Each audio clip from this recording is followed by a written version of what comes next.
A nossa cultura é um pouco de pensar que política diz respeito apenas a instituições ou um lugar distante do nosso cotidiano, né? É preciso tomar cuidado para não achar que tudo vem por uma reforma política, que provavelmente não vai acontecer na medida da expectativa, que precisa de um envolvimento da sociedade.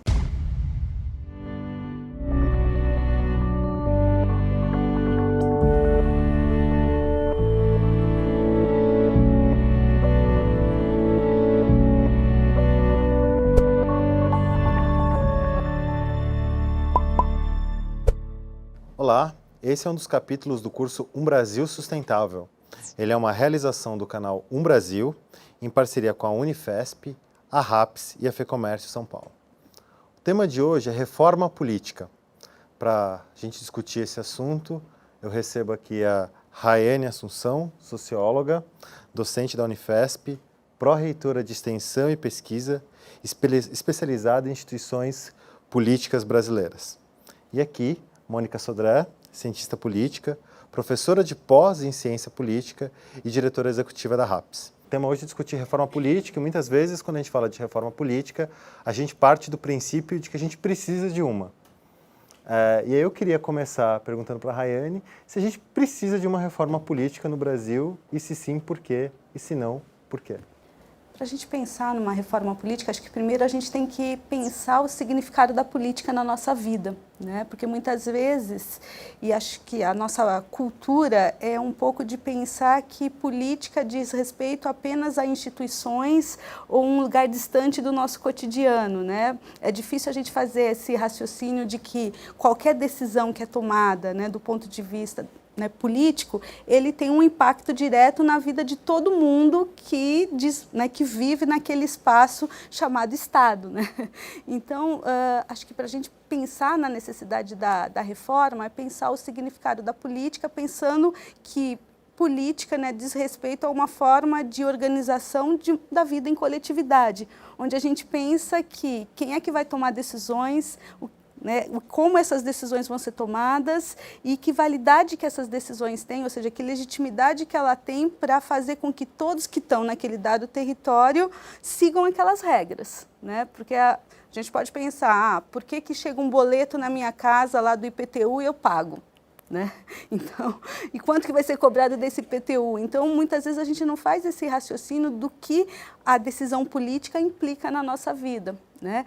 E aí pensar, né, na política e o quanto ela organiza a nossa vida é pensar no que significa você ordenar esse processo de escolha de quem vai tomar essas decisões coletivas, né? Então, aí, pensar nesse sentido significa a gente olhar quais são as regras que estão estabelecidas para pensar a forma de organização social e de como essas decisões vão ser tomadas, né? Então, penso que fazer uma discussão sobre a reforma política significa pensar se as regras que estão estabelecidas, elas estão dando conta de escolher, né, os representantes que melhor tomam decisões para a nossa vida coletiva, né? Acho que só se a gente, né, ao fazer esse raciocínio, a gente coloca a importância que tem, né, pensar se é necessário reforma ou não. Né? Acho que esse é um primeiro ponto para a gente, né, colocar aí para poder pensar se é necessário. Acho que um segundo ponto para a gente pensar é que quando a gente fala de reforma, a gente está falando de ajuste, né? Porque reforma significa você olhar para algo que está, né, estabelecido, que está estruturado, e você vai fazer alguns ajustes, né, para adequar de acordo com uma necessidade que você tem. Então, a gente não está falando de revolução, a gente não está falando de mudança radical, a gente está falando de alguns ajustes, né? E aí, se a gente olha, né, na história, né, até recente, né, quais foram as reformas que foram propostas para ajustar melhor esse sistema, né? Acho que a gente passou no último ano, né, em 2017, a gente teve um ajuste aí que foi até chamado de mini-reforma. Se reforma é ajuste, imagine uma mini-reforma, né? Então, foi um ajuste que foi feito. E aí, assim, foi feito um ajuste, né, no ano passado, considerando que 2018, né, o ano atual, temos eleições, ou seja, qualquer ajuste, qualquer mudança que fosse feita, teria que ser feita num prazo, né, de um ano para que tivesse vigência no período atual. Então, a gente tinha propostas de emenda constitucional ali que já estavam, né, no Congresso Nacional há 14 anos, né? E o ano passado, né, faltando um ano para a eleição, né, no momento considerado de crise política, né, se estabelece ali uma comissão especial para discutir e propor uma reforma política, né? Então, penso que nesse momento, né, é necessário, então a gente passou por uma mini reforma, é necessário a gente fazer uma discussão, né, sobre a reforma, que eu acho que ela é necessária, até por todas as mudanças que a gente teve nesse processo, mas é uma reforma que, por si só, ou seja, fazer esses ajustes no âmbito institucional, não dá conta das mudanças que são necessárias para que as regras correspondam à necessidade que a gente tem de mudança na nossa vida. Então, é necessário um processo onde a sociedade civil realmente compreenda o que significa uma reforma política, para poder pensar que reforma é essa onde vai corresponder a essas necessidades cotidianas nossas, né, no campo da saúde, da educação, da segurança pública, meio ambiente, então algo que realmente nos represente, né? Então eu acho que, né, até respondendo, eu acho que é necessário, né, mas a reforma por si só ela não vai fazer as mudanças se nós, enquanto sociedade, não tivermos organizados e compreendendo e propondo os ajustes que a gente considera que seja representativo das nossas demandas. Eu queria passar a bola para a Mônica e perguntar assim, a gente concorda que é necessário um ajuste, a gente concorda que é necessário algum tipo de reforma, mas concretamente, quais são os pontos para você que já mereciam ser reformados agora, que tem algum consenso, alguma coisa de que está disfuncional? Primeiro, boa noite, Leandro, boa noite, Rayane. Estou super feliz de estar aqui com vocês. Eu acho que um primeiro ponto é democracias não são todas iguais e não se organizam de maneira igual pelo mundo. Então, há diferenças nos sistemas eleitorais, nos sistemas políticos, nos sistemas partidários. Eu estou de acordo que alguma reforma é possível, mas eu acho também que não há ninguém, não há povo no mundo, cidadão no mundo hoje plenamente satisfeito com a política. Isso não é uma característica somente do Brasil. E pensando no nosso debate aqui hoje, um Brasil sustentável, uma coisa que eu aprendi com a sustentabilidade é que a simplificação é sempre perigosa.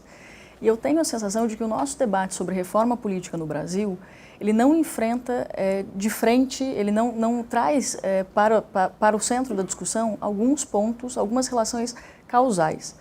Então, a gente tem a reforma política como um tema-chave, em tese a mãe de todas as reformas, mas isso normalmente está associado à percepção de que mudanças específicas e pontuais vão nos levar a uma melhora no estado de coisas, uma melhora na produção das políticas.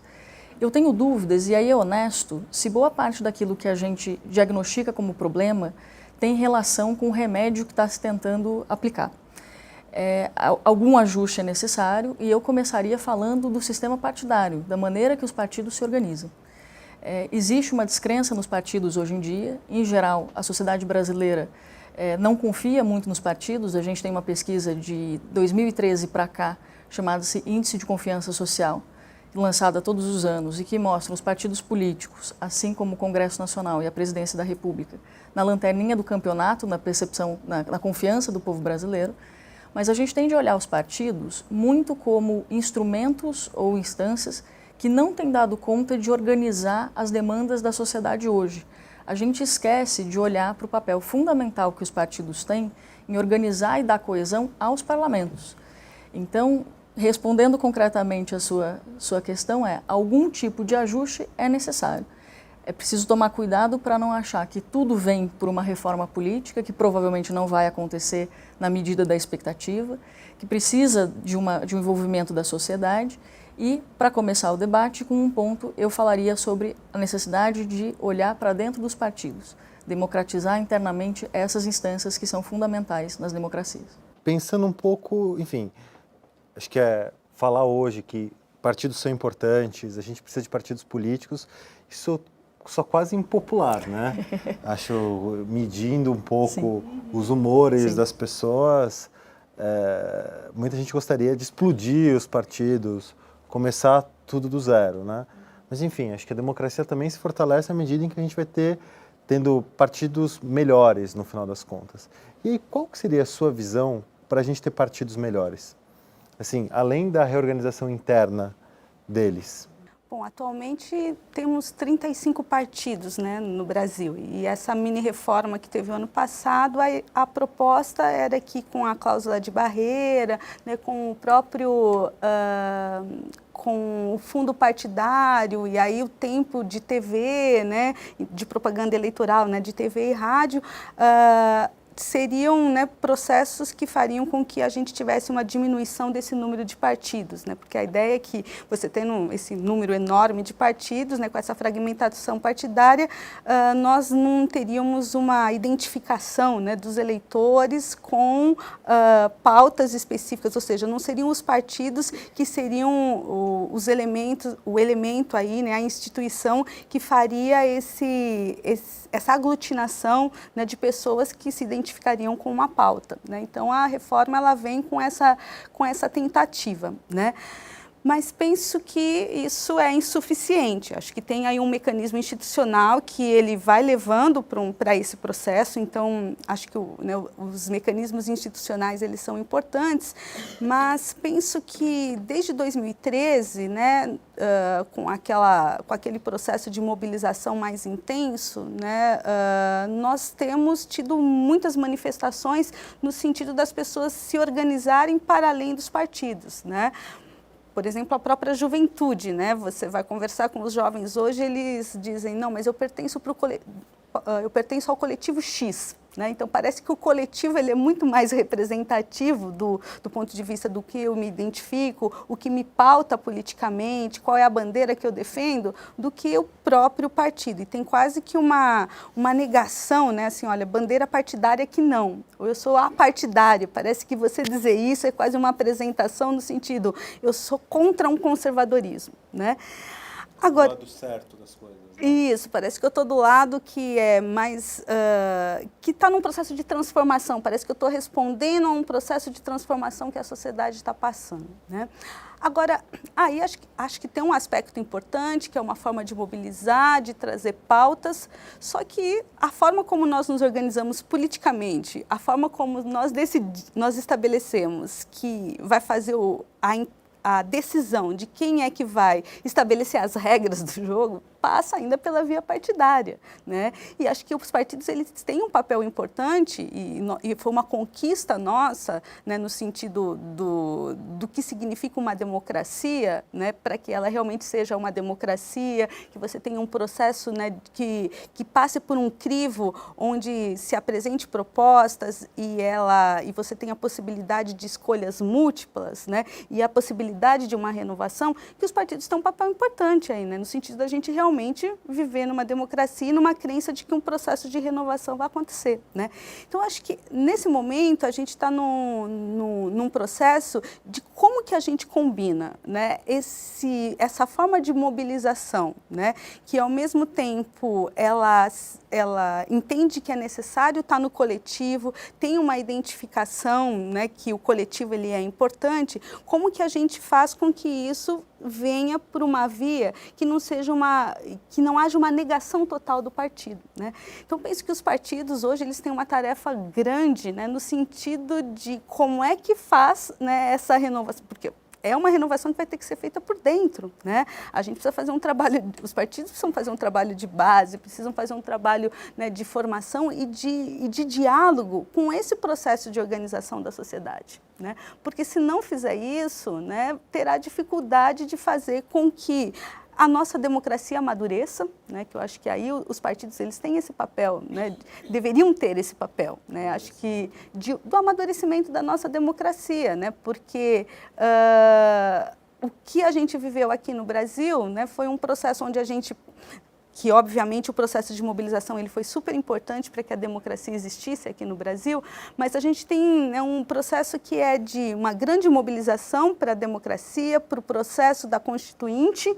Acabou a Constituinte, né? Daí parece que o dever estava cumprido, né? Então e não fazendo uma conexão, né, entre o que significava essa nova conjuntura, né, do ponto de vista da instituição, né, da institucionalidade que era estabelecida pela Constituição e o momento econômico que a gente também estava vivendo. Então, como é que a gente linka, né, política com economia e uma resposta por meio de políticas sociais, né? Então, penso que a gente, né, perde esse time a partir do momento em que a gente estabelece, olha, temos democracia, temos as políticas sociais, tem os conselhos estabelecidos e aí temos o dever cumprido. Como é que a gente... Então, penso que nesse momento a gente tem que resgatar esse processo de participação política, né? Não, obviamente, reproduzindo o que foi o período da diretas já, né? Mas como é que a gente renova, e acho que a gente tem possibilidade de renovação até por esse caldo, né? Por esse caldo político, por essa forma de mobilização social que a gente tem tido, né? Eu vou pegar esse ponto, vou segurar ele, porque antes de pegar, porque acho que esse é um ponto super importante quando a gente fala de reforma política e sociedade, né? Mas acho que a Mônica tocou num ponto super importante na resposta anterior dela, quando ela falou um pouco da reforma política como uma panaceia, né? E a gente tem se especializado nos últimos anos em criar armadilhas para a esperança, né? Então, se a gente combater o presidencialismo de coalizão, um futuro maravilhoso existirá diante de nós. Se todas as pessoas saírem pelas ruas, um mundo maravilhoso acontecerá diante de nós. Idem para a reforma política. Isso, juntando um pouco as falas de vocês duas, me parece que a gente tem confundido um pouco, e isso pode ser uma grande armadilha para a reforma política com reforma eleitoral. E aí eu queria saber se essa minha percepção está correta e qual é a armadilha que a gente está correndo se a gente confundir as duas coisas. Leandro, eu concordo. Acho que há uma confusão, assim como há confusão com o próprio termo presidencialismo de coalizão, que esse ano completa 30 anos e que foi cunhado pelo Sérgio Abranches em 88. A reforma eleitoral ela é um caminho ou uma das medidas para se chegar a uma reforma política um tanto quanto mais ampla, qualquer que seja ela. O meu desconforto com esse debate vem do fato de que eu acho que, assim como na nossa casa, a gente não vai derrubar uma parede sem ter certeza de que aquilo não faz parte da estrutura da casa, não dá para mudar algumas características sem considerar que sistema funciona de maneira integrada. Não dá para pegar uma peça de um lugar e botar em outra e esperar que funcione. Se eu pegar um pedaço do meu intestino e botar no estômago, não vai dar certo. As funções vão estar invertidas. Então, é um pouco isso. Existem características do nosso sistema eleitoral que vão originar uma determinada configuração dos parlamentos. Não dá para substituir isso da maneira que a gente quiser, sem que isso represente consequências. Então, acho que a confusão acontece em larga medida, porque a gente não se debruça em alguns pontos fundamentais. Mencionei os partidos e, já que eu estou fazendo papel de impopular aqui hoje, eu vou trazer um outro elemento que é financiamento, né? Financiamento da democracia e financiamento da política de maneira geral. Tenho a sensação de que a gente criminalizou um pouco recursos de pessoa jurídica. E a gente vendeu para a sociedade a ideia de que recursos públicos dariam igualdade de condições para todo mundo que quisesse competir nas eleições. Não é verdade. A gente está vendo que a distribuição do fundo partidário, que já existia, e a do fundo eleitoral que foi criado, estão completamente direcionadas com base nas bancadas dos maiores partidos, com base na eleição anterior. Democracia custa. Tem 3 métodos de financiar. Cidadão financia, Estado financia, empresas financiam. No Brasil, a gente olha para a empresa e acha que não, porque desequilibra o jogo. Aí a gente fala sobre criar um fundo. Imagina, você vai destinar dinheiro para a política, isso devia estar na educação, na saúde e na segurança. E você pede para a sociedade doar para a campanha? Imagina, e eu vou botar dinheiro aí, as pessoas não querem se envolver também. Então, acho que a gente precisa começar a trazer esses pontos mais nevrálgicos, mais acupunturais, e trazer também essa dimensão da sociedade. Quer dizer, uma sociedade que exige melhores políticos, políticos mais preparados, políticos mais honestos, um sistema que funcione melhor, mas também é uma sociedade pouco disposta, por vezes, a entrar para a política, porque nesse universo eu não vou, nisso aí eu não mexo. Então, precisamos trazer luz a esses pontos. Eu acho ótimo a gente abraçar a impopularidade falando de reforma política. Queria só pegar 2 pontos que você comentou, que é um pouco isso, o risco da gente ir do 8 para o 80 com algumas questões, né? Acho que a gente criminalizou totalmente as doações privadas, e aqui não é uma defesa do modelo anterior, né? Mas no sentido de que se é de empresa, logo é caixa 2, logo é crime, logo é ruim, sendo que em outros países existe isso, mas com regulamentações que a gente não tinha aplicado no Brasil, né? Teto, enfim, tem várias questões. E o que eu já estou vendo acontecer é a criminalização, né, de uma forma muito expandida do fundo público, né? Enfim, tem partidos fazendo uma campanha contra o fundo partidário, né? Enfim, assim, então não pode ter dinheiro público. O meu medo nessa história é que a gente fique fazendo reformas políticas ping-pong, né? A gente vai totalmente para um lado, depois a gente vai totalmente para o outro e não para pensar assim. Você acha que esse é um risco real? É um risco real, e eu aproveito para retomar a fala do Oded, que esteve aqui antes, né, esteve conosco no curso, sobre a necessidade de a gente debater o país que a gente quer, a visão que a gente quer de futuro, por meio de princípios e valores. Eu tenho a sensação de que isso não está claro quando a gente fala de reforma. A gente tem uma leve percepção do que se quer, tem a sensação de que o tempo passado talvez tenha sido melhor, ou de que um futuro mais esperançoso ou mais brilhante vai vir a partir de uma renovação dos valores e dos princípios morais pessoais, né, do indivíduo, mas a gente não tem debatido com clareza que reforma é essa que a gente quer e em que medida as ferramentas à nossa disposição dialogam com isso. E todas as vezes, ou melhor, quase todas as vezes que a gente debate, as propostas me parecem um tanto quanto radicais. Modificar um sistema que já está operando custa. É muito mais simples fazer mudanças incrementais do que a gente, por exemplo, mudar o presidencialismo que hoje existe, de coalizão ou não, porque, enfim, coalizão é uma característica do presidencialismo, assim como do parlamentarismo, por um sistema qualquer outro que seja diferente. Então, o risco do 8 do 80 existe e as mudanças têm custo. E para um presidencialismo personalista, né? Que é um outro risco gigante. E aí eu acho que você pegou um ponto que casa muito com o ponto anterior da Rayane, que é quando a gente está falando da relação entre partidos e sociedade.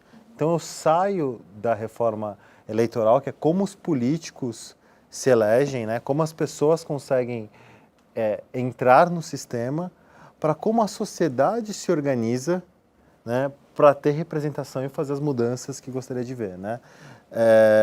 E aí eu acho que a gente tem pontos que você levantou. Por exemplo, as pessoas têm muito receio de se envolver, né? Seja doando, seja se filiando. Algumas pesquisas recentes, saiu um estudo recente mostrando que boa parte dos filiados a partidos políticos são funcionários públicos, né? Porque tem um grupo de professores da Unicamp que puxa um pouco isso, dizendo, olha, realmente, quando você está na máquina pública, você acaba se filiando ao partido de turno. Então você tem partidos que representam um segmento da sociedade só.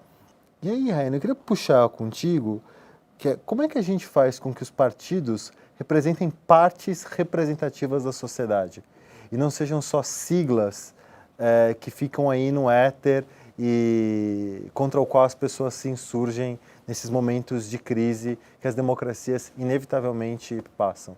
De uma certa forma, né, os partidos, eles, né, se a gente for estudar a história dos partidos, né, de um modo geral, esses que a gente poderia considerar mais históricos, né, embora tenha essa ideia, né, de que os partidos eles são criados de forma aleatória, né, os partidos que eles são partidos mais estruturados, que têm uma trajetória aqui no Brasil, eles são partidos que eles representam uma concepção, eles têm um determinado projeto, né, eles não são, né, estabelecidos ali, né, ou constituídos, sem nenhuma proposta do ponto de vista de uma concepção de mundo, de uma proposta política, como é que se pensa, né, a partir de que valores se pensa essa forma de organização social, né? Então, de forma geral, os partidos que eles são partidos, né, que nascem ali daquele processo, né, de transição da democracia, da ditadura para a democracia, são partidos que nascem a partir de alguns valores, de alguns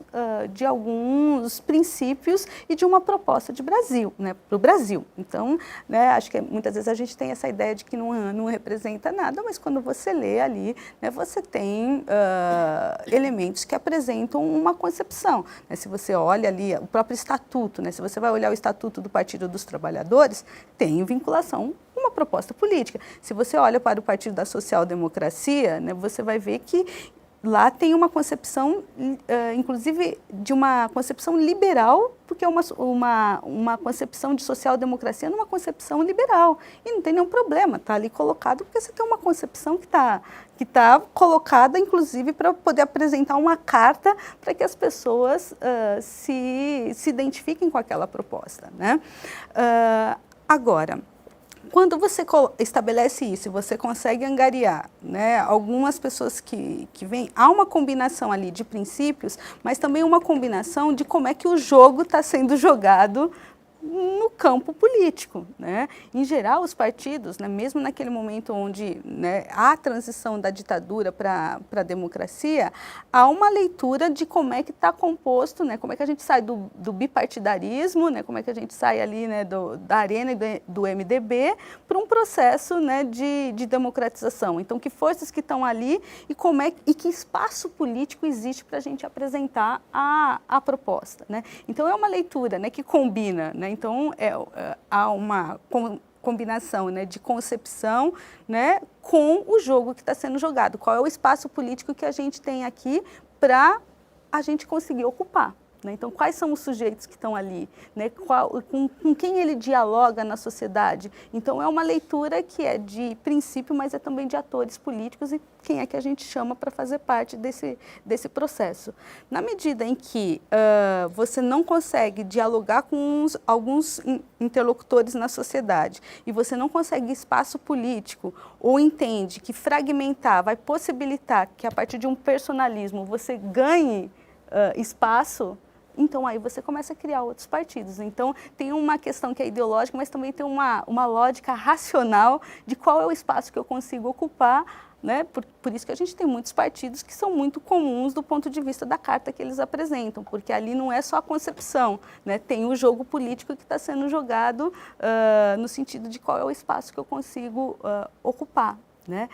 Então, então é toda uma engenharia, se a gente for pensar, né? Tem que fazer uma leitura dessa engenharia para poder pensar como é que as pautas da sociedade, elas entram para esse processo, né? Então, aí acho que a gente volta para aquela questão que a gente tinha, né, que tocamos anteriormente, que é o trabalho que os partidos políticos teriam que realizar nessa interlocução, né, com esse processo de mobilização social que está tendo, né? Porque como é que a gente dialoga, né, com uma pauta da periferia ou uma pauta feminista, como é que a gente dialoga, né, com uma pauta da juventude, com a pauta do desemprego, né, como é que a gente dialoga com tudo isso e apresenta uma proposta de acordo com a concepção que também está estabelecida ali no partido, né? Porque muitas vezes também a gente vê alguns candidatos ou algumas pessoas que pertencem a determinados partidos, que no momento que vai fazer a gestão, né, não tem nada daquilo que está vinculado à proposta partidária com aquilo que ele executa, né? Então, para a gente compreender, né, tem que ter essa leitura de qual é o jogo que está sendo jogado, né? Então, qual é a coalizão que está sendo feita, né? Qual é a composição que você tem, seja no legislativo, né, para poder implementar uma política, ou até no processo anterior de competição, quem é que está no páreo para poder estabelecer qual é o meu interlocutor, né? Tem um ponto muito interessante na sua fala, que é um pouco como os partidos vão conseguir representar essa diversidade de mundos, né, que estão se criando na sociedade brasileira. E enquanto você falava, eu fiquei tentando puxar um pouco pela memória, né, o quanto essa também é estava pensando um pouco em eleições passadas, tanto no Brasil quanto fora. E o quanto essa é uma discussão mundial, de certa forma, né? Estou falando de umas democracias, assim, ocidentais, estou tentando fazer um corte bem específico. A minha impressão é que esse sistema de partidos históricos tradicionais está com muitos problemas para se sustentar em vários lugares do mundo, né? Primeiro porque as pessoas parecem estar mudando mais rápido e é difícil para essas estruturas partidárias acompanharem. E segundo, porque as mudanças de opinião também têm sido muito fortes, né? E aí alguns partidos que conseguem, algumas frentes ou coletivos conseguem fazer mudanças muito rápidas de uma forma um pouco assustadora. Se você pensar, acho que foi a primeira vez que a gente sentiu esse cheiro, né? Quando o Reino Unido decidiu sair da União Europeia. Foi um movimento que começou muito pequeno, né, nas franjas do partido de extrema-direita britânico, que quase hackeou o Partido Conservador e conseguiu levar aquela pauta para a sociedade. A gente viu a mesma coisa acontecendo na Itália. A Espanha também ficou um tempo sem governo, também porque o sistema de bipartidarismo deles foi quebrado por duas alternativas. A gente vê isso acontecendo no Brasil. E aí uma questão, enfim, que me parece que tangencia um pouco esse debate, é até quando esse modelo de partido se sustenta. E se sustenta. E aí eu queria deixar essa provocação para você e depois escutar a sua visão sobre ela.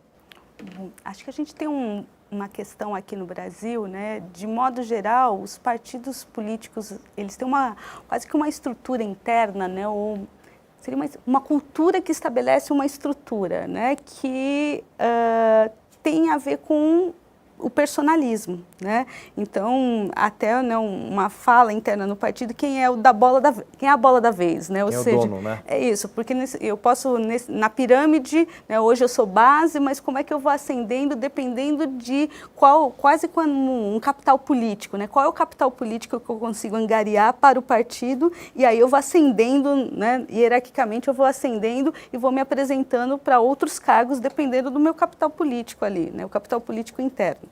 Então, a gente tem uma forma de relação, né, a relação ainda ela se dá em torno de figuras. Então, a gente tem uma dificuldade aqui, porque os nossos partidos, em geral, né, eles são estruturados em torno de figuras que conseguem um capital político para o partido. Então, a relação dele com o partido é o quanto que ele traz para o partido ou, né, o que o partido ganha com ele, e nesse processo ele também ganha porque ele ascende hierarquicamente, né? Então, isso, né, eu penso que é um problema nessa relação do partido com a sociedade, porque se a gente funciona, né, em torno de figuras, e dependendo do arranjo que tem ali, se a figura entende que ele perdeu espaço, ele pode ir para outro lugar e esse capital político ele vai ser transferido também, né? Então, aí a gente tem uma dificuldade. Mas acho que tem também, nesse momento, um processo, né, fazendo até uma analogia aí com o exemplo que você deu da Europa, que aqui no Brasil a gente tem tido algumas experiências que é de gestões, né, de mandatos coletivos. Né? A gente tem algumas experiências, e aí dizer, não, mas isso do ponto de vista institucional não está nem previsto. Né? Não está previsto. E, inclusive, tem algumas falas, né, de pessoas que estão apresentando candidaturas dessa forma ou que já estão fazendo gestões dessa forma que dizem, nós queremos hackear o sistema. Ou seja, então eu apresento uma candidatura que ela tem que estar nos moldes da candidatura formal, tem que ser por meio do partido, é um candidato, é ele que tem a fala na tribuna, é ele que apresenta os projetos, só que a forma como isso é construído se dá num outro formato, né? E aí a concepção, né, que precisamos entrar, precisamos estar dentro, porque estando dentro é que a gente consegue. Precisamos estar fora e estar dentro, porque é coletivo, mas esse coletivo ele tem que estar dentro para fazer as transformações que são necessárias para que esse sistema realmente nos represente. Né? Então, embora de forma bastante incipiente, né, mas a gente, né, temos já no Brasil algumas experiências, né, e até em mandatos, né, em candidaturas agora, em apresentações de candidatos para essa eleição agora de 2018 e apresentando essas limitações que o nosso sistema tem do ponto de vista da representatividade, mas reconhecendo que é por esse caminho, né, ou nesse diálogo institucional e comunidade para poder transformar. Né? É reforma por outro lado. Reforma por outro lado. Eu queria te escutar sobre isso. Bom, sobre a reforma por outro lado, eu também vou remeter a algumas falas, né, desse curso, que é a importância da educação. Eu acho que a gente passa 16, 17 anos na escola. A partir dos 16 anos você pode votar, a partir dos 18 você é obrigado a tirar um título de eleitor, mas raramente me parece que a escola se ocupa de preparar as pessoas para a política. Eu passei boa parte da minha vida na escola e nunca entendi por que se elegia um deputado de um jeito e um senador de outro. Isso só foi ser uma preocupação já na faculdade, na ciência política. Então, acho que a reforma e um diálogo sobre como é que se pode aproximar partidos da sociedade vem também, na minha percepção, da necessidade de educar a população para a política e para o entendimento sobre os partidos. Exemplo clássico, sistema proporcional de lista aberta. A unidade que é privilegiada, a unidade que organiza... o nosso sistema, né? Exato, que é o sistema, isso, que é o nosso sistema aqui no Brasil. A unidade principal é o partido político. E o que a gente vê na eleição para vereador, deputado estadual, deputado federal, é basicamente as pessoas votando em pessoas. Ah, isso está errado? Depende.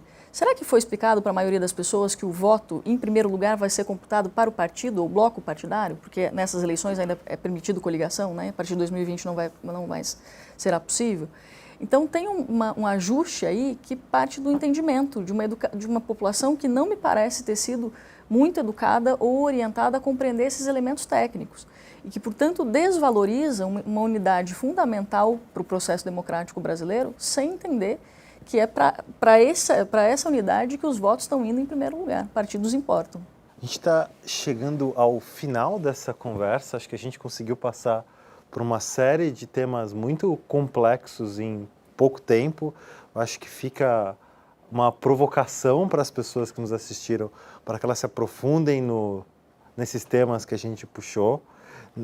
Eu acho que a gente conseguiu passar sobre a necessidade ou não de ter reforma, sobre quais são as implicações dessas reformas, né? O famoso, a gente não pode jogar água do banho com a criança dentro, sobre a importância de se conectar com a sociedade. E eu queria pegar uma mensagem de encerramento de vocês. Assim. Eu comecei perguntando se era necessário ter reforma ou não. E aí eu queria encerrar pedindo para as considerações finais sobre o que a gente não deveria reformar pensando em reforma política. Assim, coisas que a gente subvaloriza na cultura política do Brasil, mas que elas são muito importantes para a nossa continuidade como um país democrático.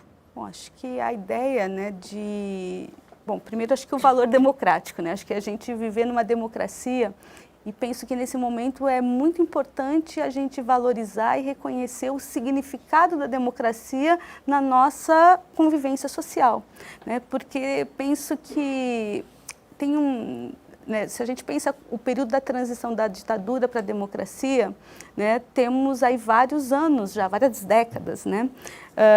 Temos uma geração que agora já está, né, inclusive na idade de votar, né, já está aí nos 18 anos, que não viveu esse processo e parece que a escola, o processo, né, educativo não deu conta de dizer o que significa, né, viver numa democracia. Então, penso que um elemento aí importantíssimo é a gente valorizar, reconhecer, compreender a importância da democracia, né, na convivência social, a importância da democracia, né?